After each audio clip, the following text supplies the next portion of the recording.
난 언니랑 제주도에 간 줄 알았어요. 그 말 한마디가 내 세상을 무너뜨렸다. 처제가 아무렇지도 않게 뱉은 그 한마디는 모든 퍼즐을 순식간에 맞춰버렸다. 민경은 한 달 전 언니랑 잠깐 다녀올게라며 짐을 챙겼다. 그런데 언니는 지금 이 도시에 있었다.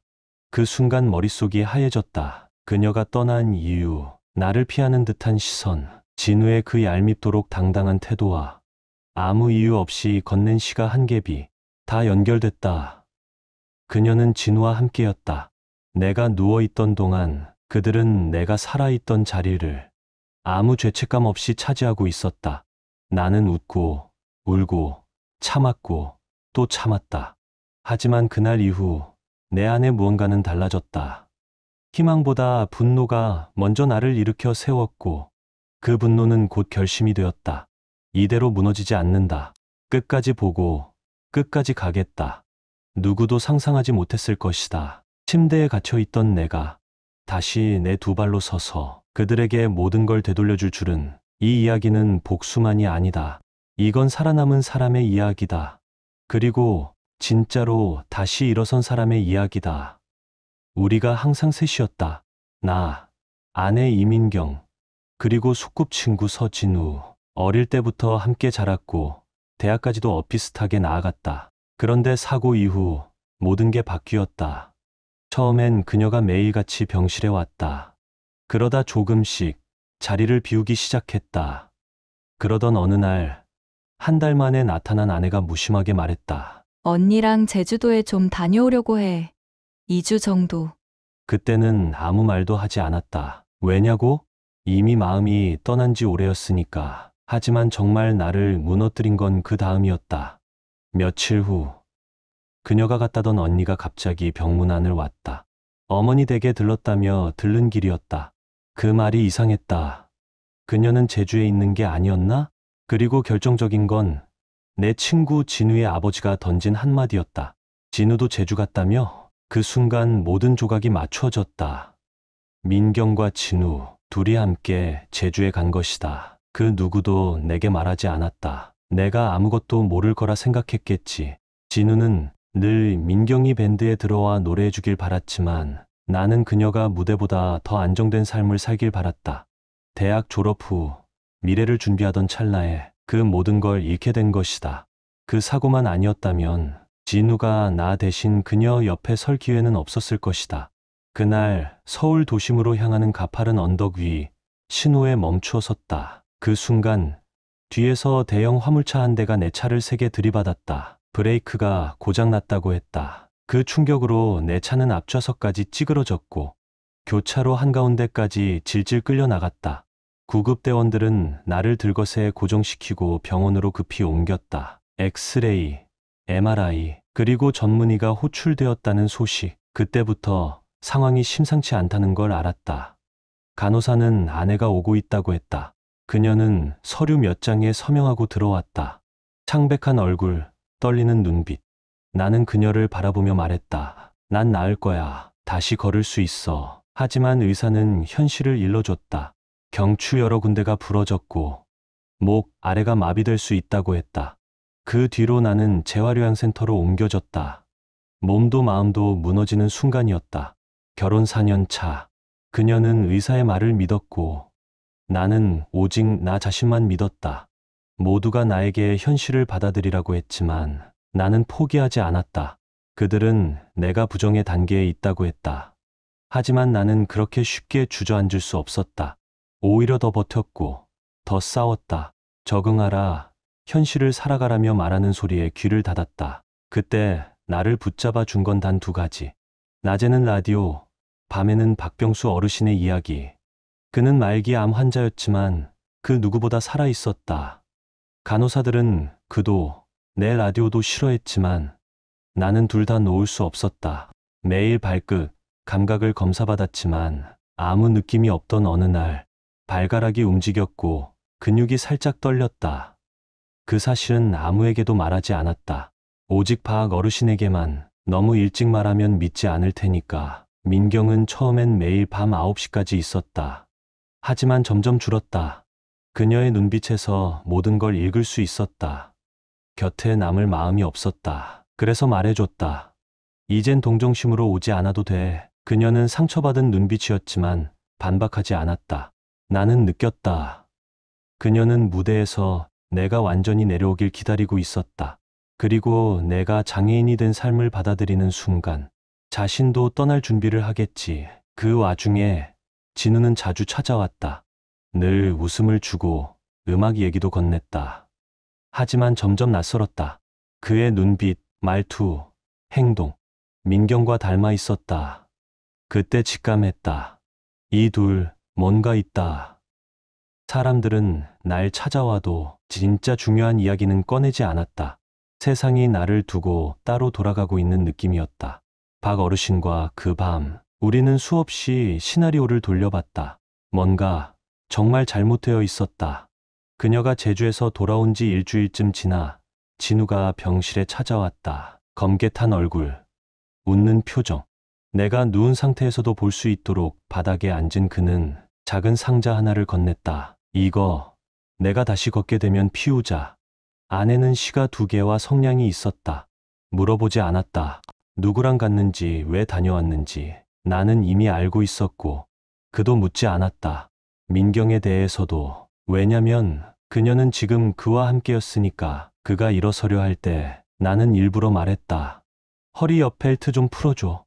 간지러워서. 그는 아무 생각 없이 내 침대 아래로 들어가 벨트를 풀어줬고 간호사에게 말하는 걸 깜빡했다. 나는 속으로 기도했다. 침대 각도를 다시 올릴 때 들키지 않길. 그가 떠난 후 병실 옆자리 박 어르신이 조용히 말했다. 그래도 선물은 챙겨왔네. 나는 작게 웃었다. 어릴 때부터 친구였어요. 곧 끝날 친구 같군. 그 말에 나는 고개를 끄덕였다. 둘이 최소 반년은 된 것 같아요. 어떻게 알았지? 같은 시기에 같은 곳으로 떠났잖아요. 그날 밤 간호사가 교대하고 침대가 다시 세워졌다. 나는 조심스럽게 시작했다. 오른팔이 먼저 풀렸다. 떨리고 흔들렸지만 버텼다. 왼팔도 천천히 풀고 몸을 일으켰다. 팔은 떨렸지만 내 몸을 지탱했다. 박 어르신은 아무 말 없이 주먹을 쥐고 들어 올렸다. 그 눈빛엔 자랑스러움이 가득했다. 그가 휠체어를 굴려와 침대 난간을 내려줬고 나는 다리를 내려 허공에 내딛었다. 서랍을 열어 청바지와 데님 셔츠를 꺼냈다.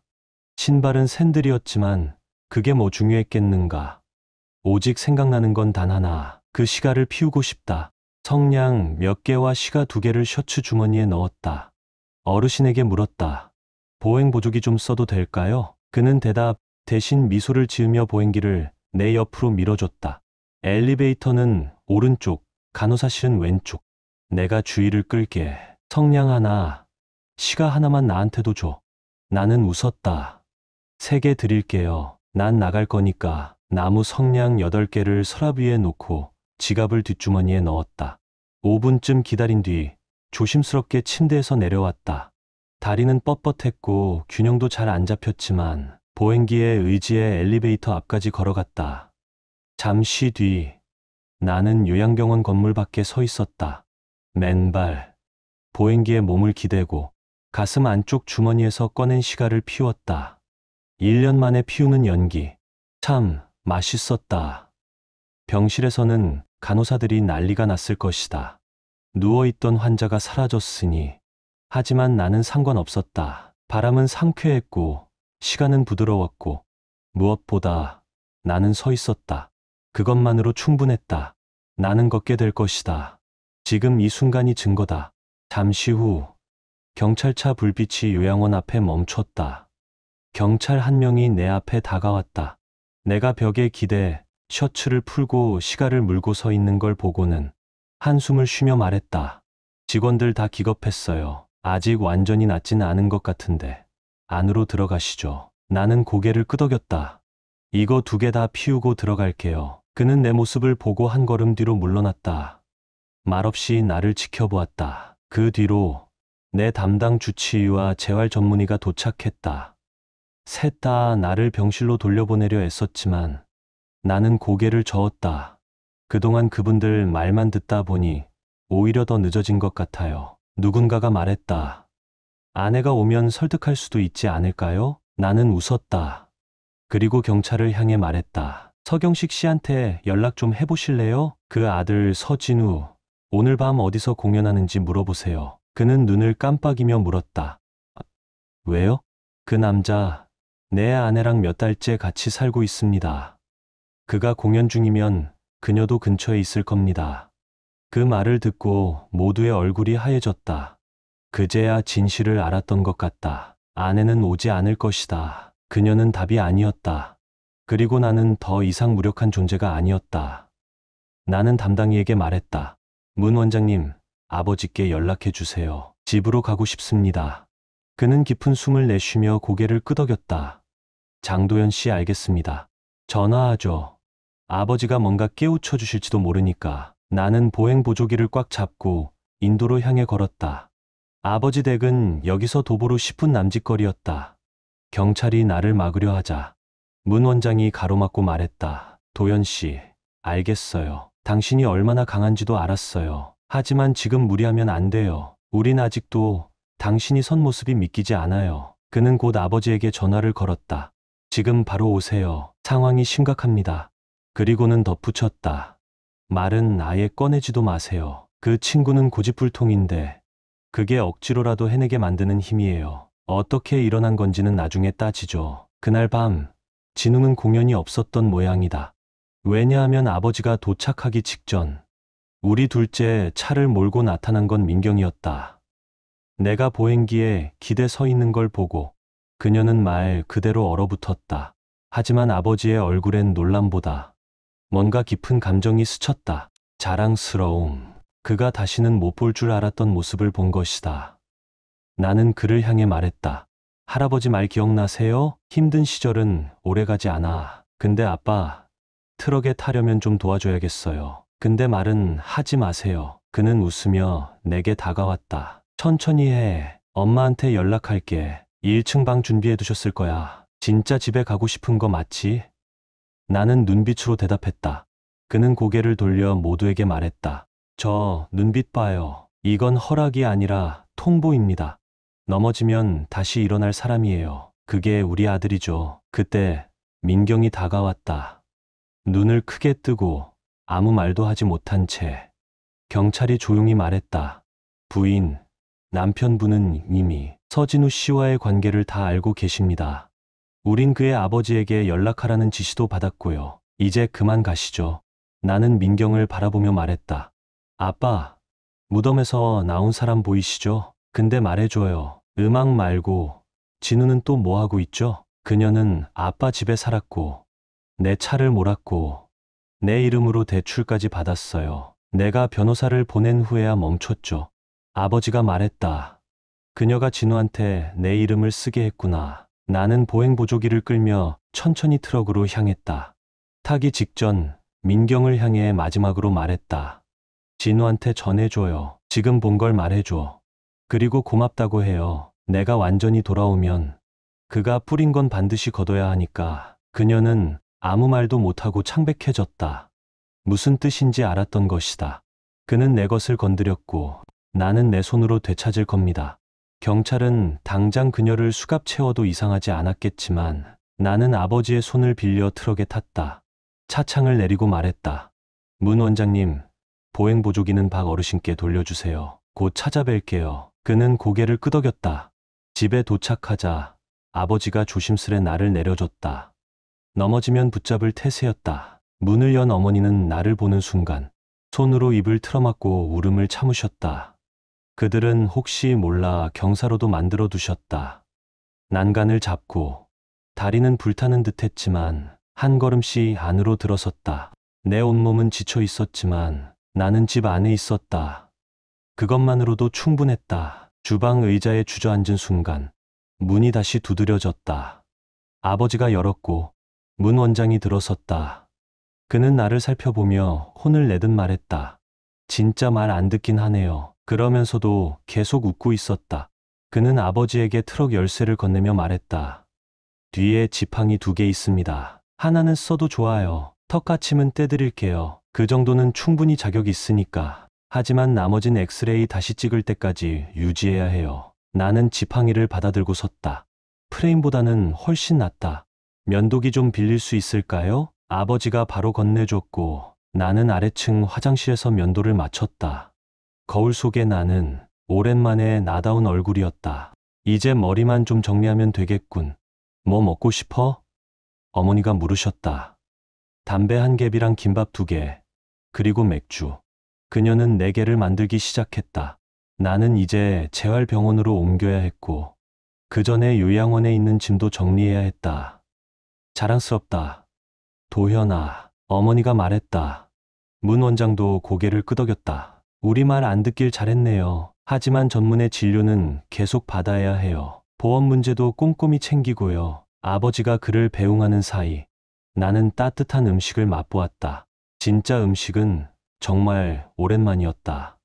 어머니는 눈물을 참으려 했고 아버지가 돌아오시며 위스키를 한 잔 따르셨다. 우리는 함께 앉아 대화를 나눴다. 병원에 있었을 때 진우가 민경을 밴드에 넣었어요. 그녀는 노래하는 걸 좋아했죠. 그 덕분에 공연도 많아졌고 그 무렵부터 그녀는 병원에 잘 안 왔어요. 사고 6개월 후쯤 진우가 우리 집으로 이사했고 그들은 집 앞에 경사로를 만들었어요. 마치 날 돌볼 것처럼 보여주기 위한 쇼였죠. 나는 두 분을 바라보며 말했다. 아버지, 노트북이랑 책들 좀 챙겨주세요. 학교에도 연락해서 복학 절차 알아봐야 하고요. 은행 계좌도 확인해야 합니다. 내 이름이 아직 남아있는지도 봐야겠어요. 잠깐만, 어머니가 말했다. 이제 우리한테 오늘 있었던 일 전부 얘기해줘. 나는 시가 얘기부터 그날 밤 모든 걸 털어놨다. 어머니는 웃으시며 말했다. 너 진짜 내 할아버지 닮았구나. 틀림없이 그러실 거야. 저런 사람한테는 상 줘야지.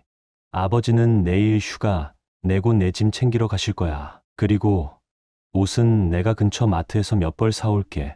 아버지는 그녀를 조용히 데려다주고 돌아오더니 아무 말 없이 술잔을 하나 더 따랐다. 그는 나를 바라보며 낮게 말했다. 아까 민경한테 한 말 경찰도 들었더라. 나는 고개를 끄덕였다. 이제 두 사람 움직일 때마다 누군가 지켜보고 있을 거다. 겁을 먹겠지.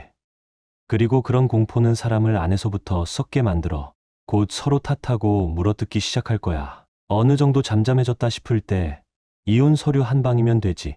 내 입가엔 본능처럼 웃음이 번졌다. 깔끔하게 보내줄 생각 없어. 차 명의도 아직 내 거니까 여행이라도 가는 날엔 견인시켜버릴 거야. 길 한복판에 남겨두게. 아버지는 웃음을 참지 못하고 고개를 저었다. 오래 보고 가겠다는 거구나. 나는 담담하게 고개를 끄덕였다.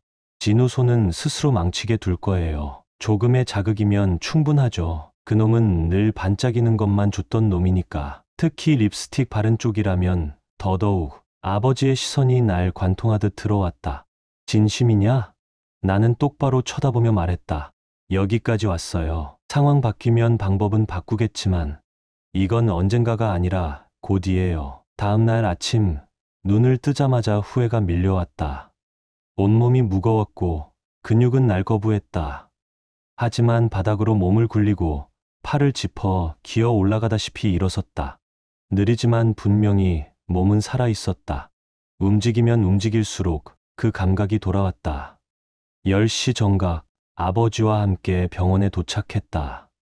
그는 내가 검사를 받는 동안 요양원에 남은 내 짐을 모두 챙겼다. 어머니가 끈없는 단화를 사다 둔 덕에 혼자 신발을 신는 것도 가능했다. 검사실 앞, 내 발밑엔 지팡이 하나가 놓여 있었고 나는 그것에 의지해 천천히 엑스레이 촬영실로 들어갔다. 촬영 후 담당인은 전문의에게 바로 연락을 넣었다. 결과를 확인한 그는 조심스럽게 내 고정 틀의 턱 받침대를 제거해 주었다.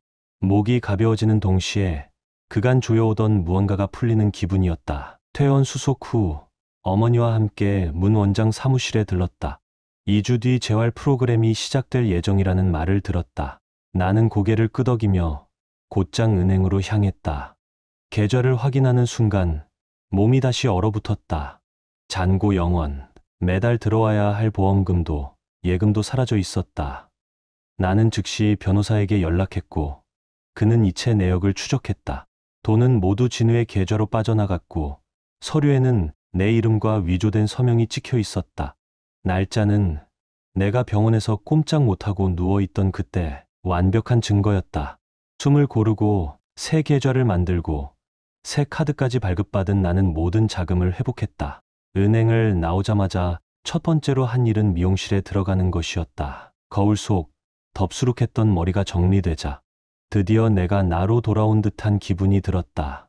숨이 트였다. 은행 측은 즉시 사기 사건으로 경찰에 수사 요청을 넣었고 나는 어머니 차를 타고 다시 집으로 향했다.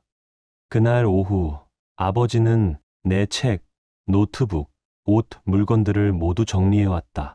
거실 한켠엔 TV가, 방 안책상 위엔 컴퓨터가 자리했다. 학교에도 연락을 넣어 사정을 설명했고 등록금 없이 복학 승인을 받았다. 멈췄던 시간이 이제야 다시 흐르기 시작했다.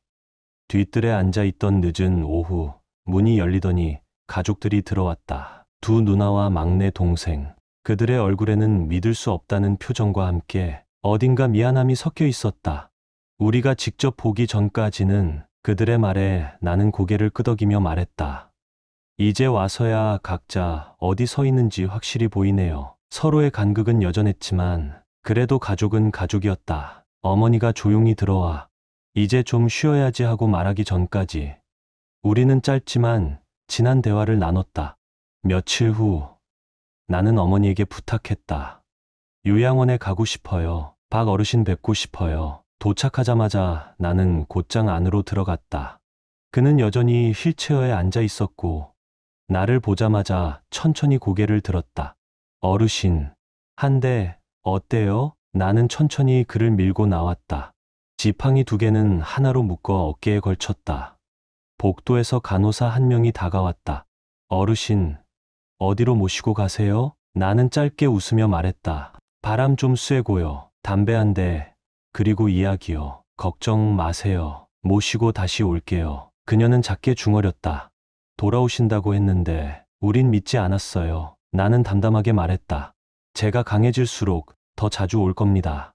이분이 아니었다면 전 지금 여기에 없어요. 우리는 병원 건물 뒤 작은 정원에 앉아 말없이 시가를 피웠다.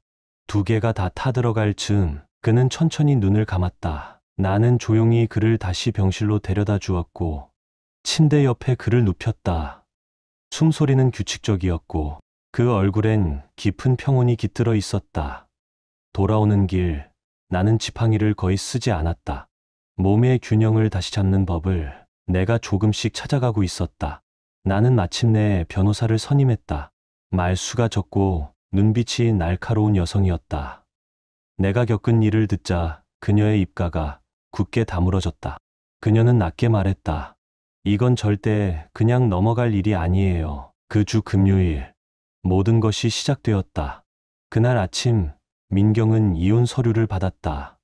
그리 오래 지나지 않아 형사 한 명이 우리 집으로 찾아왔다. 표정부터가 단단했고 말투도 날카로웠다. 나는 그에게 내가 알고 있는 서진우에 대한 모든 걸 털어놓았다. 아버지가 이미 확보한 서류들 서류 위조, 금융사기, 권한 없는 계좌 이체 내역 전부 넘겼다. 형사는 고개를 끄덕이며 말했다. 이 정도면 시형도 각오해야 할 겁니다. 진우는 지금 최소 5년에서 최대 7년까지 형을 받을 가능성이 높다고 했다. 모든 게 하나씩 무너지고 있었다.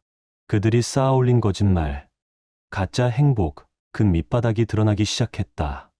그날 저녁 나는 박 어르신을 보러 다시 요양원에 들렀다. 그는 평소보다 얼굴이 환했고 평온해 보였다. 하지만 잠시 대화를 나눈 뒤 내 옆에서 조용히 숨을 거두셨다. 암이 결국 그를 데려간 것이었다. 나는 한동안 말을 잃었다. 하지만 왠지 모르게 그분은 내가 일어서는 걸 보고 싶어서 여기까지 버텨오신 게 아닐까 하는 생각이 들었다. 며칠 뒤 재활치료 첫날 내 앞에 나타난 물리치료사는 뜻밖이었다. 서진우의 여동생 서지연. 나는 순간적으로 나가버릴까 고민했지만 그녀도 나도 아무 말 없이 묵묵히 자리에 섰다. 그날부터 우리는 말 없는 전투를 시작했다. 그녀는 나를 시험했고 나는 감정을 억누른 채 그녀의 요구에 맞섰다. 신체 균형, 근력, 유연성. 하루 대부분을 스트레칭과 기본 훈련으로 보냈지만 그녀도 결국은 인정했다. 내 몸이 생각보다 훨씬 잘 따라오고 있다는 걸. 3주쯤 지나자 나는 사고 전보다도 유연하게 움직일 수 있었다. 그녀는 도전적인 눈빛으로 내게 말했다. 좀 더 어려운 거 해보죠. 나는 웃으며 물었다. 왜요? 하지만 그녀의 눈빛에 담긴 의미를 읽은 나는 고개를 끄덕이며 그 도전을 받아들였다. 훈련이 끝났을 때 나는 녹초가 돼 있었지만 지연은 나를 똑바로 바라보며 말했다. 이제 중력을 좀 괴롭혀도 될 것 같은데요? 나는 웃으며 대꾸했다.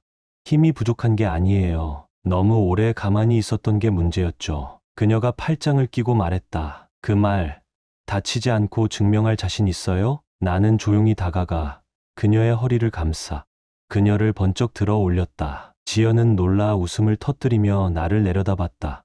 도연 씨, 이제 증명 끝났네요. 내려줘요. 나는 조심스레 그녀를 내려놓았다. 그 웃음 속에는 무언가 복잡한 감정이 스며 있었다. 사람들이 사고 이후 당신은 끝났다고 했죠. 우리 아버지는 그렇게 생각 안 하셨어요. 늘 당신 안에 더 많은 게 있다고 하셨거든요. 문제는 내 오빠가 그걸 못 봤다는 거죠. 그녀의 표정이 잠시 흐려졌다. 진우가 그렇게까지 할 줄 몰랐어요. 우린 가족이었는데 그가 절친도 그렇게 속였다는 건 우리도 위험하단 뜻이었죠. 나는 고개를 끄덕였다. 그래서 내가 뭘 준비하고 있는지 그들은 몰라요. 민경은 이미 이혼 절차 들어갔고 진우는 형량 추가될 가능성이 커요. 병원 이후 밝혀진 서류들이 많거든요. 지연은 내 옆에 조용히 앉았다.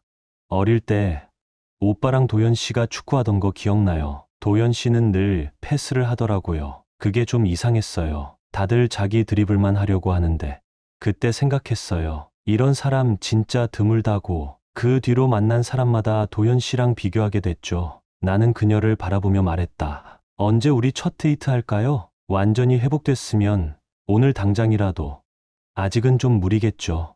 오늘 훈련만 해도 녹초인데. 그녀는 살짝 웃으며 내 손을 꼭 쥐고 벤치로 이끌었다. 그 손에는 말로 설명할 수 없는 따뜻함이 있었다. 우리 외할아버지가 도연 씨랑 좀 비슷했어요. 자존심 강하고 가족 때문에 상처받고 그 후론 누구에게도 속마음 열지 않았어요. 겉으로는 같이 살아도 마음은 닫혀 있었죠. 나는 조용히 말했다. 그 마음 나도 알아요. 가끔은 스스로를 보호한다고 생각하지만 사실은 그냥 숨어버리는 거예요. 지연이 잠시 말을 멈추더니 물었다. 진우, 그 밖에도 더 했어요? 나는 고개를 끄덕였다. 내 보험금, 내 의료비 명의로 가짜 서류 만들어서 자기 계좌로 다 빼갔어요. 내가 침대에 누워 있었을 때 말이죠. 지연의 얼굴이 순식간에 창백해졌고 눈가에 눈물이 맺혔다. 나는 그녀를 조용히 안았다. 말 없이 천천히. 괜찮아요. 나는 속삭였다. 돈은 다 돌려받았어요. 은행도 경찰도 다 인정했으니까. 내가 서명할 수 없는 상태였다는 거. 증거가 다 있어요. 아버지가 모든 서류를 형사에게 넘겼고 그 안엔 진우가 은행에 보낸 위임장까지 있었어요. 완벽하게 위조된 문서, 날짜도 내용도 다 거짓이었죠. 우리는 오랫동안 그 자리에 앉아 있었다. 나는 수요일에 어르신 장례식이 있다고 말했고 지연은 조용히 고개를 끄덕였다. 그날 저녁 식탁에 앉아있던 어머니가 나를 바라보며 말했다. 오늘 무슨 일 있었지? 얼굴이 다르네. 나는 그녀에게 모든 이야기를 털어놓았다. 식탁 위엔 따뜻한 반찬과 밥, 그리고 엄마의 웃음이 있었다. 그 후로 나는 학교 수업에 몰입했다. 모든 걸 처음부터 다시 쌓기 위해. 점심시간 자동 판매기에서 커피를 뽑아 담배 한 개비를 피우던 중 지연이 2개의 도시락 봉투를 들고 나타났다. 그녀는 조용히 앉아 도시락을 내밀었고 나는 어르신 이야기를 꺼냈다. 힘들었던 시절 어떻게 서로를 버티게 해줬는지. 그녀는 조용히 듣고 천천히 고개를 끄덕였다. 장례식 날 나와 어머니 외엔 아무도 오지 않았다. 작은 납골당 앞에서 짧은 의식이 있었고 그의 유언대로 화장까지 마무리됐다. 식이 끝난 후 한 남자가 다가왔다. 어르신의 법률 대리인이었다. 그는 우리에게 사무실로 함께 가자고 했다. 박 어르신은 수년 전 가족을 잃고 다시는 결혼하지 않았다. 그가 남긴 유산 목록을 펼치며 변호사는 조용히 말했다. 이 모든 것은 장도연 씨에게 남긴 겁니다. 단 하나의 조건은 그의 유골을 이 동네에서 가장 높은 산 정상에 뿌려달라는 것. 그는 키 하나를 내밀었다. 그 안에는 어르신의 모든 것이 담겨 있었다. 그리고 새로운 삶의 문이 조용히 그러나 분명히 열리고 있었다. 그동안 내가 해온 건 그저 회복이었다.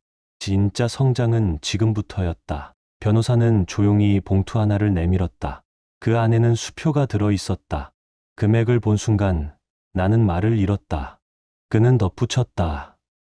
계좌와 증권에서 나온 전액입니다. 세금은 모두 정리됐고 이제 모든 자산은 장도연 씨 이름으로 되어 있습니다. 사무실을 나서자마자 지연이 운전해 은행으로 향했다. 운 좋게도 야간 업무가 가능했고 우리는 바로 입금했다. 은행을 나오면서 나는 장난스럽게 물었다. 오늘 저녁 해물 요리 괜찮아요? 그녀는 웃으며 고개를 끄덕였다. 물론이죠. 근데 왜 그렇게 늦게 만나요? 차를 사야 해서요. 그동안 차도 빌려 썼잖아요. 이젠 제 차로 움직일 때죠. 다음 날 우리는 차량 판매점을 찾았다. 나는 현금으로 결제하겠다고 했고 직원은 내 카드를 보는 순간순간 얼어붙었다. 차량을 인수한 후 지연이 물었다. 진짜 이걸로 다 써버린 건 아니죠? 나는 웃으며 말했다. 아니요. 겨우 한 조각일 뿐이에요. 근데 왜 새 차의 정밀 검사를 요청했어요? 나는 창밖을 보며 대답했다. 요즘 만들어지는 건 부품도 외국산이 많고 완벽한 게 없어요. 우리 아버지 가게 운영하셨는데 늘 서명 전에 꼼꼼히 검토하셨어요. 그게 몇 번이나 큰일 막아줬거든요. 지연은 고개를 저으며 웃었다. 차를 몰고 집에 도착했을 때 그녀는 나를 현관 앞까지 데려다주고 조용히 안아주듯 입을 맞췄다. 차에 타자마자 어머니가 말을 꺼냈다. 너 그 차 있잖니 견인됐더라. 1시간 전쯤이었다고 했다. 민경과 진우가 어딘가 나가려던 참이었단다. 법원이 명령했고 우리 변호사의 서류가 결정적인 역할을 했다고 했다. 어머니는 곧바로 지연에 대해 물었다. 나는 피하지 않았다. 내가 느끼는 감정을 솔직하게 말했다. 숨기지 않았다. 아마 그날 밤 몇 년 만에 진짜 미소를 지으며 잠이 들었을 것이다. 다음 날 아침 아버지가 새 차를 받으러 같이 가주셨다. 검사는 무사 통과, 보험과 등록도 바로 처리했다. 10시 10분쯤 나는 서경식 씨 댁에 도착했다. 문을 두드리자 그가 반갑게 맞아주었다. 도현아, 잘 왔다. 지연이는 아직 준비 중이야. 그런데 말이지, 우리가 진우 일로 너한테 미안해할 일은 없는 것 같아. 그놈 스스로 판 무덤이니까. 나는 조용히 고개를 끄덕였다. 그가 겪을 일은 이제 시작일 뿐이에요. 그는 짧게 웃으며 말했다. 지연이 그러더라. 내가 그렇게 말할 거라고. 우린 진우 도울 생각 없어. 넌 여기 가족이야. 항상 그랬고. 나는 잠시 멈춰 고개를 숙였다. 그 말 생각보다 훨씬 깊게 박혔다.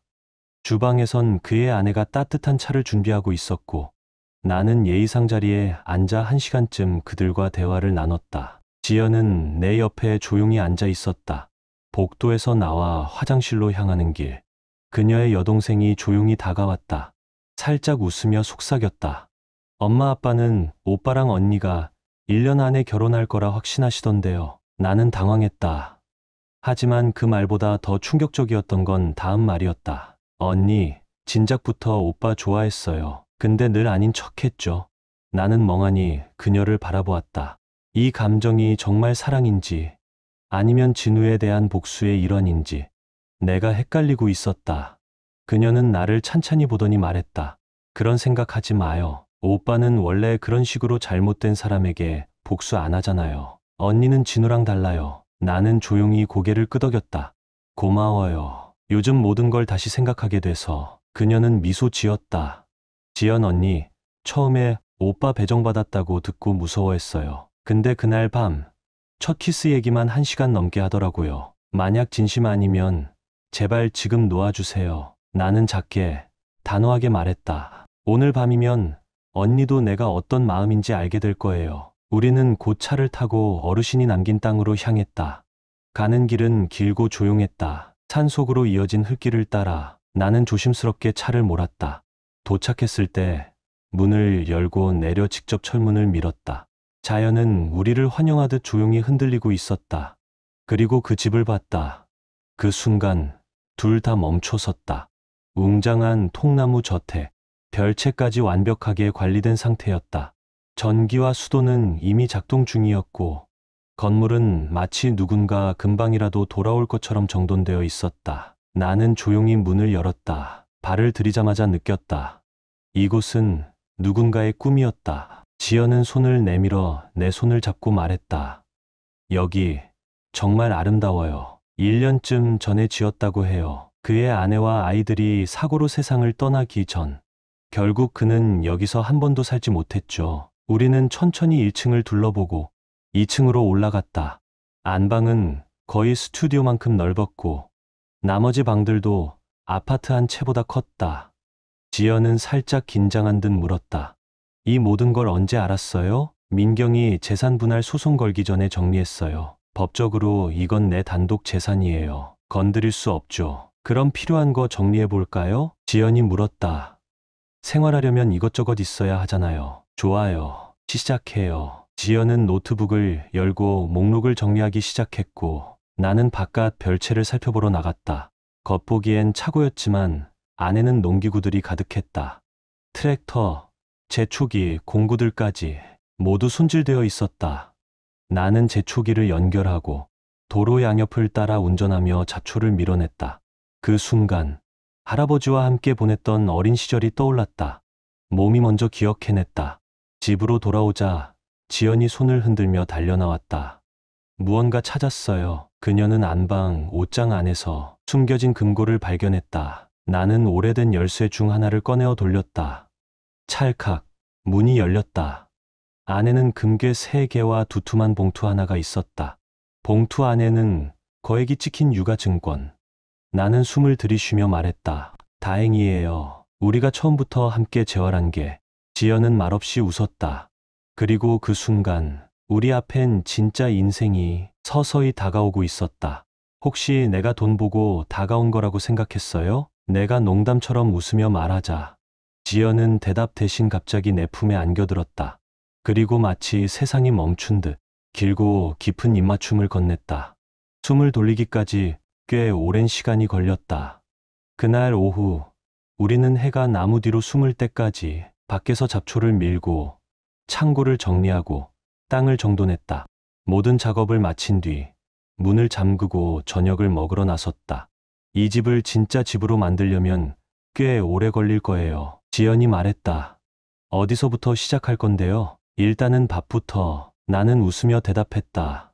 부모님께는 미리 말씀드려야죠. 같이 나간다고. 그녀가 덧붙였다. 지연은 부모님께 전화를 걸었다. 아직 저녁 준비를 안 했다는 말을 듣고 우리는 근처 한식 뷔페 식당에서 만나기로 했다. 식당에 도착했을 땐 이미 가족들이 자리 잡고 있었다. 우리는 따뜻한 차를 주문하고 각자 음식을 담으러 갔다. 지연의 어머니는 우리를 바라보며 말했다. 두 사람, 뭔가 있어 보이는데? 딱 봐도 연애 중이잖아. 지연은 수줍게 웃으며 대답했다. 별건 아니에요. 도연 씨가 말했거든요. 상속 사실을 알기 전에 우리 사이가 시작된 게 다행이라고. 어머니는 고개를 끄덕이며 말했다. 좋은 인연은 시간 걸려야 더 깊어져. 음식을 담고 돌아오자 지연의 동생이 질문을 던졌다. 언니, 오빠랑 헤어지는 거 아니었어? 나는 웃으며 말했다. 재활 시작 때부터 우리는 이미 시작됐어요. 오늘은 그냥 공식적으로 말한 날이었을 뿐. 그녀는 활짝 웃었고 지연은 눈을 가늘게 뜨고 물었다. 그 표정 뭐야? 예전에 언니가 했던 약속이 있었는데 이제 그게 이뤄진 것 같아서요. 아버지는 조용히 자리를 떠 작은 맥주 몇 병을 가져왔다. 아무 말 없이 모두에게 한 병씩 건넸다. 우리는 음식을 나누며 대화를 이어갔다. 재활 이후의 계획, 집, 그리고 앞으로의 방향에 대해. 언제 복직할 수 있어? 지연의 아버지가 물었다. 예정은 잡혔어? 이번 주에 주치의랑 전문의 진료가 있어요. 그 전까진 확답은 어렵고요. 그래도 복학 준비는 다 마쳤어요. 지연의 어머니가 고개를 끄덕였다. 나중에 진짜 일 시작할 준비되면 연락 줘요. 우리 회사 현장 경험 있는 사람 좋아하거든요. 감사합니다. 하지만 아직 집부터 정리해야 해서요. 지연이 도와주고 있어요. 둘이 집 보러 다녔어? 동생이 깜짝 놀라 묻자 지연이 웃으며 말했다. 집은 아니고 도연 씨가 물려받은 땅이 있어요. 오늘 같이 다녀왔어요. 그 집 진짜 멋졌어요. 사진도 많이 찍었고요. 이제 가구랑 필요한 것들 채워 넣으면 끝이에요. 우리 부녀가 맡을게. 지연의 아버지가 말했다. 나는 웃으며 말했다.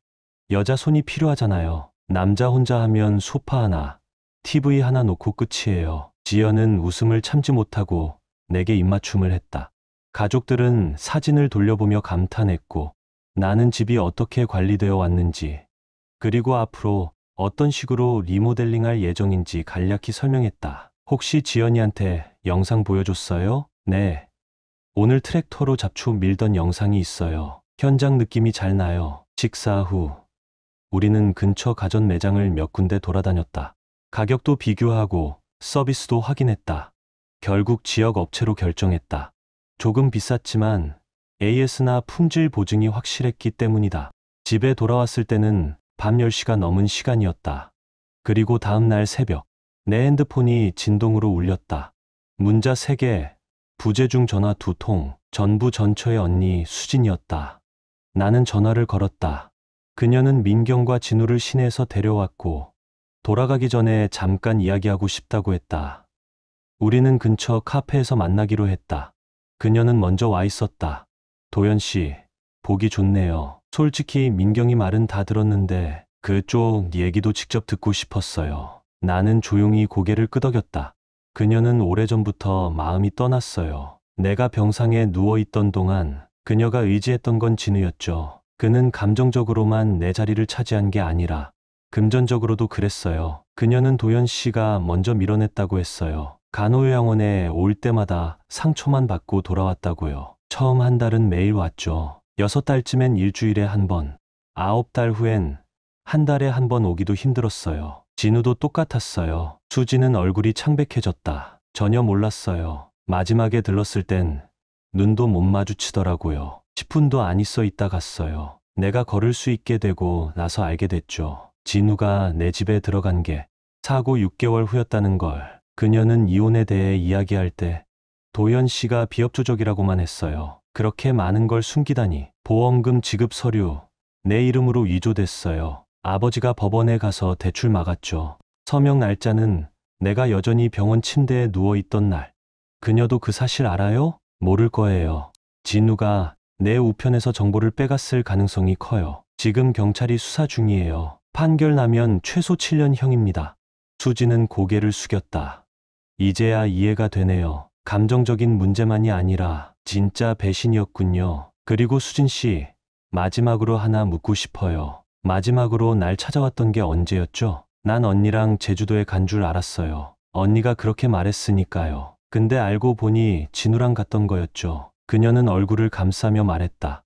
도대체 무슨 짓을 하고 있는 건지 모르겠네요. 예전 언니가 아니에요. 나도 그래요. 그녀는 진우에게서 무언가를 공급받고 있는지도 몰라요. 그가 그런 짓을 해왔던 거 예전부터 들어왔어요. 우리는 그 뒤로는 일상적인 얘기만 나눴다. 헤어지기 전 나는 말했다. 차값은 내가 처리할게요. 수지는 고개를 끄덕이며 말했다. 엄마한테 말할게요. 그녀는 이 사실을 당신 입으로 직접 들어야 해요. 기다릴게요. 나는 조용히 대답했다. 나는 형사에게 전화를 걸어 압수된 차량 위치와 진우가 아직도 약을 유통하고 있다는 의심을 전했다.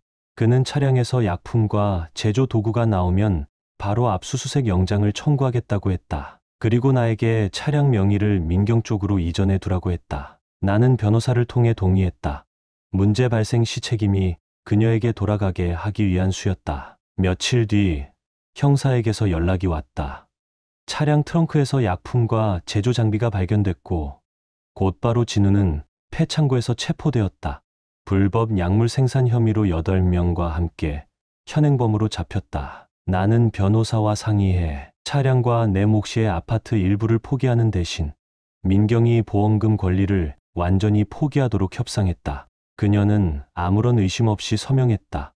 그날 오후 나는 감정사와 함께 집 점검을 마쳤고 전기와 설비 모두 양호 판정을 받았다. 형사는 메시지를 남겼다. 진우는 수감 확정, 창고는 폐쇄. 사건은 언론에 비공식적으로 흘러들기 시작했다. 며칠 후 나는 예전 직장을 찾아가 마지막 급여를 수령했다. 동료 민철에게 봉투 하나를 건넸다. 그 안엔 진우의 사진과 증서 한 장이 있었다. 그가 내 인생을 망가뜨렸어. 아내를 빼앗고 돈을 훔치고 약까지 손댔지. 이젠 기타도 못 치게 해줘. 민철은 조용히 웃으며 말했다. 형네 사람들 움직일 거야. 흔적 안 남게 확실하게. 돌아오는 길 나는 미소 지었다. 복수는 끝났다. 진우는 무너졌고 이제는 내 차례였다. 시간이 흘렀다. 그 사고로부터 어느덧 5년, 지연과 결혼한 지는 3년이 되었다. 그날 이후 나는 더 이상 복수를 꿈꾸는 사람이 아니었다. 이미 그 일은 끝났으니까. 진우는 감옥에서 부서진 오른팔로 다시는 기타를 잡지 못하게 되었다. 자신보다 강한 자들과 함께 살아남기 위해 몸과 마음 모두 꺾였다고 들었다. 민경은 더 비참했다. 진우가 연루된 범죄 조직을 배신했고 그 대가로 그녀는 처형당했다. 처음 들었을 때 내 안에 아무 감정이 일지 않았다. 그저 조용히 끝났다는 생각만 들었다. 진실은 언제나 그 자리에 있다. 그리고 그 진실이 반드시 모두에게 도달하진 않아도 누군가는 반드시 그 대가를 치르게 되어 있다. 나와 지연은 조용히 그리고 묵묵히 우리 삶을 다시 쌓아올렸다. 딸 캐리안이 태어났고 양가 부모님은 그녀에게 완전히 빠져 있었다. 내가 받은 장애의 판정은 20%. 하지만 그건 겉으로만 그런 것이다. 진짜 내 상태를 아는 건 오직 지연과 어머니뿐이다. 우리는 모든 빚을 청산했다. 부모님의 집과 가게도 전부 내 이름으로 갚아드렸다. 작은 봉투 하나에 담긴 완납 확인서는 그들에게 준 가장 큰 선물이었다. 그리고 아무도 몰랐지만 나는 약창고가 있던 부지를 샀다. 값은 거의 공짜였다. 그 자리에 지금은 깔끔한 아파트 단지가 서 있다. 내 이름이 걸린 운영법인이 관리 중이다.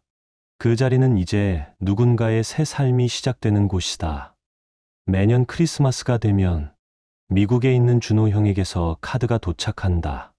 올해도 평안하시길 바랍니다. 단 한 줄. 하지만 그 한 줄이면 충분하다.